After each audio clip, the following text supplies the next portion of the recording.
Hi friends, గాలిలో షికారు చేద్దామని ఎవరికి మాత్రం ఉండదు చెప్పండి. వయసు మీద పడిన పెద్దవాళ్లు కూడా గాల్లో విమానం ఎగురుతుంటే తలెత్తి చూడక మానరు. వాళ్ల పెదవులపై చిరునవ్వు కూడా రాక మానదు. ఒకనాడు విమాన ప్రయాణం అంటే ఊహకందని విషయం. ఇప్పుడు మాత్రం ఒక బస్సు ప్రయాణంగా తయారైంది. విమానం తయారు చేసింది రైట్ బ్రదర్స్ అని మనం చదువుకున్నాం కదా. మరి హెలికాప్టర్ కనుక్కున్నది ఎవరో తెలుసా? రష్యా శాస్త్రవేత్త ఇగోర్ సికోర్స్కీ.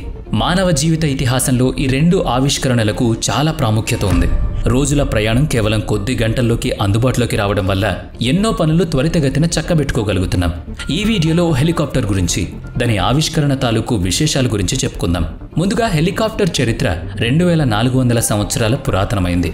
రోటర్ బ్లేడ్ తిరుగుతుంటే దాని సాయంతో గాల్లోకి లేచి ప్రయాణించే హెలికాప్టర్ తయారీ వెనుక కొన్ని శతాబ్దాల నిరంతర కృషి ఉంది. దానికి బీజం పడింది చైనాలో. సామాన్య శకం పూర్వం 400 ఏళ్ల నాటి చైనాలో వెదురుతో చేసిన ఒక బొమ్మతో పిల్లలు ఎక్కువగా ఆడుకునేవాళ్లు. ఒక పుల్ల వంటి ఈ బొమ్మకు పైభాగంలో 2 రెక్కల వంటి ఉండేవి. దాన్ని 2 చేతులతో బాగా తిప్పి గాల్లో పైకి వెళ్లేలా విసిరితే దాని రెక్కలు వేగంగా తిరిగినందువల్ల కాసేపు అది గాల్లో ఎగురుతూ ఉండేది. మన భారతదేశంలోనూ బాల్యంలో ఇలాగే ఆడుకున్నామని జ్ఞాపకం చేసుకోండి. దాన్ని తూనీగా అని పిలుస్తాం. గుర్తొచ్చింది కదా. ప్రాణమున్న తూనీగ కూడా హెలికాప్టర్ తయారీకి ప్రేరణ అయి ఉండొచ్చు. తాడును కట్టి దాన్ని లాగుతూ రెక్కలు గిరగిరామని తిప్పి వదిలితే ఒక ఆట వస్తువులా తయారయ్యేది. చరిత్ర పుట్టలు తిరిగేస్తే హేన్ రాజవంశానికి చెందిన చైనా చక్రవర్తుల కాలం నుంచి ఆ దేశానికి విదేశీ వాణిజ్య సంబంధాలున్నాయి. తొలినాళ్లలో మసాలా దినుసుల వ్యాపారం నడిచింది. ఆ పిమ్మట చైనా పట్టు, ఆ తర్వాత మిగతా వస్తువుల ఎగుమతి చేసేది. అలా ఆ దారిలోనే చైనా పిల్లలు ఆడుకునే వెదురు తూనీగ సైతం ఐరోపా దేశాలకు ఎగుమతయింది. ఇటలీకి చెందిన ప్రఖ్యాత చిత్రకారుడు, శిల్పి, ఇంజనీర్, శాస్త్రవేత్త, ఆర్కిటెక్చర్ అయిన లియోనార్డో డావిన్సీ ఆ సాధారణ ఆట బొమ్మను స్ఫూర్తి పొంది ఎగిరే యంత్రానికి సంబంధించి ఎన్నో నమూనాలను గీశాడు. వాటిలో స్పైరల్ వింగ్, రోటరీ వింగ్లు కూడా ఉన్నాయి. వాటి 2 రెక్కలు వ్యతిరేక దిశల్లో కదిలేవి. అయితే ఆనాటికి ఆవిరి యంత్రం కనుగొనబడలేదు. మరి ఏ యాంత్రిక శక్తి లేకుండా ఆ రెక్కల్ని ఆడించడం కష్టం కదా. దాంతో లియోనార్డో నమూనాలను ఆనాటి శాస్త్రవేత్తలు ఇష్టపడలేదు. అవసరం అన్నిటినీ నేర్పిస్తుంది కదా. అలా 1750వ దశకంలో వాతావరణం అధ్యయనం కోసం తయారు చేసిన పరికరాన్ని ఆకాశంలోకి విడిచిపెట్టాల్సి వచ్చింది. ఆనాటి అవసరం దృష్ట్యా ఓ 40 ఏళ్లకు స్టీమ్ ఇంజన్ను తయారు చేశారు. ఆ ఆవిరి యంత్రం సాంకేతికతను ఉపయోగించుకుని రష్యాకు చెందిన మిఖాయిల్ లోమోనోసోవ్ అనే శాస్త్రవేత్త హెలికాప్టర్ నమూనాను తయారు చేసి దాని సహాయంతో వెదర్ ఇన్ఫర్మేషన్ డిజైన్ను గాల్లోకి లేపగలిగాడు. దానికి 2 ప్రొఫైలర్స్ ఉండేవి. అవి పరస్పరం వ్యతిరేక దిశలో తిరిగేవి. అవి అలా తిరిగేలా ఒక అక్షానికి వాటిని బిగించారు. ఆ నమూనా పెద్దగా ఉపయోగపడకపోయినప్పటికీ ఆధునిక హెలికాప్టర్ డిజైన్కు అది తొలిమెట్టుగా ఉపయోగపడింది. ఆయన తర్వాత సుమారుగా 150 ఏళ్ల పాటు వేర్వేరు శాస్త్రవేత్తలు ఆవిరి యంత్రం మీద నడిచే హెలికాప్టర్ తయారీ కోసం తీవ్ర ప్రయత్నాలు చేశారు. అలా 1878 నాటికి 39 అడుగుల పొడవైన ఒక హెలికాప్టర్ను గాల్లో కొన్ని సెకండ్ల పాటు ఎగిరేలా చేశారు. శాస్త్రవేత్తలకు అది గట్టి నమ్మకాన్నిచ్చింది. అయితే ఆవిరిపై నడిచే ఈ హెలికాప్టర్లు విజయవంతం కాలేదు. 1903లో రైట్ బ్రదర్స్ ఫ్లాట్ వింగ్స్ కలిగిన విమానాన్ని ఆవిష్కరించడంతో హెలికాప్టర్ల మీద కూడా ప్రయోగాలు చేయడం మొదలయ్యాయి. విమానం ఎగరడానికి చాలా పొడవైన రన్వే అవసరం. హెలికాప్టర్ను మాత్రం ఉన్న చోటే ఎగరేయొచ్చు.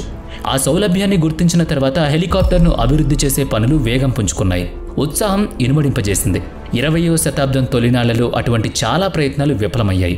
వాటిల్లో పక్షిలాగా రెక్కలాడిస్తూ ఎగిరేందుకు ప్రయత్నించిన నమూనా కూడా ఒకటి. పైకి క్రిందకి కదిలే పిస్టల్ యంత్రం సహాయంతో కదిలే రోటర్ వింగ్స్ కలిగి ఒక జర్క్లాగా వచ్చిన బలాన్ని ఉపయోగించుకుని అది ఎగిరేలా తయారు చేశారు. సమాంతరంగా కాకుండా నిలువుగా కదిలే రెక్కలు అమర్చిన ఈ హెలికాప్టర్కి ఎక్కువ శక్తి అవసరమైంది. ఒకానొక సందర్భంలో రెక్కలు అమర్చిన ఎయిర్ బెలూన్ సాయంతో హెలికాప్టర్ను ఎగరేసే ప్రయత్నం చేశారు. అయితే అది నిలువుగా పైకి ఎగరకుండా సమాంతరంగా అటూ ఇటూ ఎగిరి కూలిపోయింది. పలు ప్రయత్నాల తర్వాత 1907వ సంవత్సరంలో జైరోఫ్లేస్ 1 పేరుతో ఒక హెలికాప్టర్ తయారైంది. ఇది ఈనాటి ఆధునిక హెలికాప్టర్కు తొలి రూపం అన్నమాట. పూర్తిగా 1 నిమిషం పాటు అది గాల్లో నిలిచేలా చేయబడింది. అది నిరాటంకంగా ఎగిరే బదులు డైవింగ్ చేసినట్లు ఎగిరింది.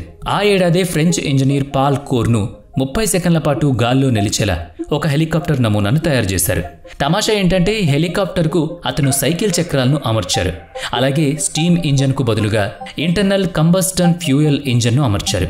పైలట్ సహితంగా గాల్లోకి 1 అడుగు ఎత్తు వరకు ఈ హెలికాప్టర్ ఎగరగలిగింది.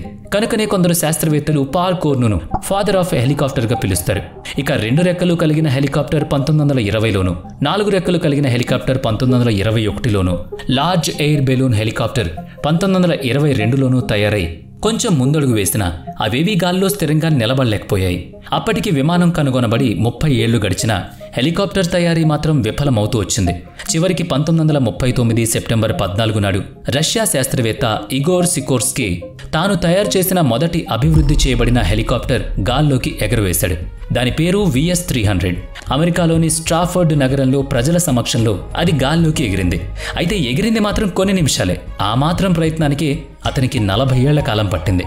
ఆ తర్వాత దానికి పలు మార్పులు చేర్పులు చేసి రోటర్ బ్లేడర్లను హెలికాప్టర్ నడినెత్తిన అంటే హెలికాప్టర్ పైన అమర్చి వాటిలో కొంచెం వంపు తీసుకొచ్చాడు. వెనుక అంటే తోక భాగంలో కూడా సపోర్ట్ రాడ్ను కూడా అమర్చారు.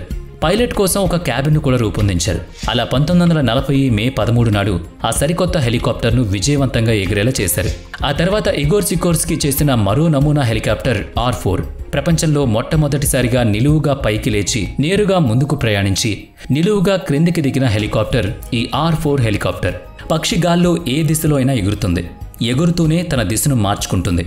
R4 కూడా అలాగే ఎగరడంతో ఫాదర్ ఆఫ్ హెలికాప్టర్గా సికోర్స్కీని కూడా పిలవడం మొదలుపెట్టారు. హెలికాప్టర్కు సంబంధించిన అతని నూతన ఆవిష్కరణకు గాను అతనికి అలా గౌరవం లభించింది. ఇక రెండో ప్రపంచ యుద్ధం జరుగుతున్న వేళ హిట్లర్ అమెరికా సోవియట్ యూనియన్లకు పెద్ద తలనొప్పిగా తయారయ్యాడు. హిట్లర్ను నిలువరించి జర్మనీని ఎదుర్కోవడం కోసం పెద్ద ఎత్తున హెలికాప్టర్లు తయారు చేయమని అమెరికా సైన్యం ఇగోర్ సికోర్స్కీని కోరింది. అలా రెండో ప్రపంచ యుద్ధ కాలంలో అమెరికా వైమానిక దళం కోసం సికోర్స్కీ 400కు పైగా వివిధ నమూనాల్లో తయారు చేసిన హెలికాప్టర్లను అందించాడు. అమెరికా వాటిని తన ప్రజల సైనిక రక్షణ కోసం వాటిని సురక్షిత ప్రాంతాలకు తరలించడం కోసం వినియోగించుకునేది. హెలికాప్టర్ల ప్రయోజనాలను ప్రపంచం ప్రత్యక్షంగా అర్థం చేసుకున్న సందర్భం అది. ఇంతకీ హెలికాప్టర్లు గాల్లో ఎగరడానికి ఏ బలాలు తోడ్పడుతుంటాయి? ఆ గమన సూత్రాలేంటో ఒకసారి చూద్దాం. ప్రాథమికంగా చూస్తే హెలికాప్టర్ పైన 2 పెద్ద ఫ్యాన్లు అలాంటి నిర్మాణాలు రెక్కలుంటాయి. ఇవి హెలికాప్టర్ ఎగరడానికి ప్రధాన కారకాలు. అలాగే తోక భాగంలో చిన్న రెక్కల ఫ్యాన్ ఉంటుంది. ఇంజన్ సాయంతో రివ్వున తిరిగే కాస్త వంపు ఆ పెద్ద రెక్కల భ్రమణం కారణంగా చుట్టూ ఉన్న గాలి వెనక్కి నెట్టబడుతుంది. ఇక్కడ న్యూటన్ మూడో గమన నియంత్రణ ప్రతి చర్యకు సమానమైన వ్యతిరేక చర్య ఉంటుందనే సూత్రం ఆధారంగా రెక్కలచే నెట్టబడిన గాలి ఆ రెక్కల క్రిందికి చేరి పైకి నెడుతుంది. ఆ నెట్టే వేగం బలం కూడా అంతే సమానంగా ఉంటాయి. తత్ఫలితంగా హెలికాప్టర్ గాల్లోకి లేస్తుంది.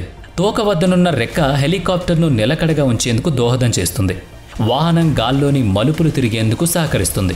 గుండ్రంగా తిరిగేందుకు తోడ్పడుతుంది. హెలికాప్టర్ గాల్లోకి లేచి ప్రయాణించడం వెనుక గొప్ప సాంకేతికతలివి. ఇక హెలికాప్టర్ను గాల్లో ఏ క్షణంలోనైనా ఏ దిక్కుకైనా మరల్చవచ్చు. గాల్లోనే స్థిరంగా చాలాసేపు నిలబెట్టి ఎగరేయొచ్చు. విమానాన్ని తిప్పాలంటే చాలా పెద్ద మలుపు తీసుకోవాలి.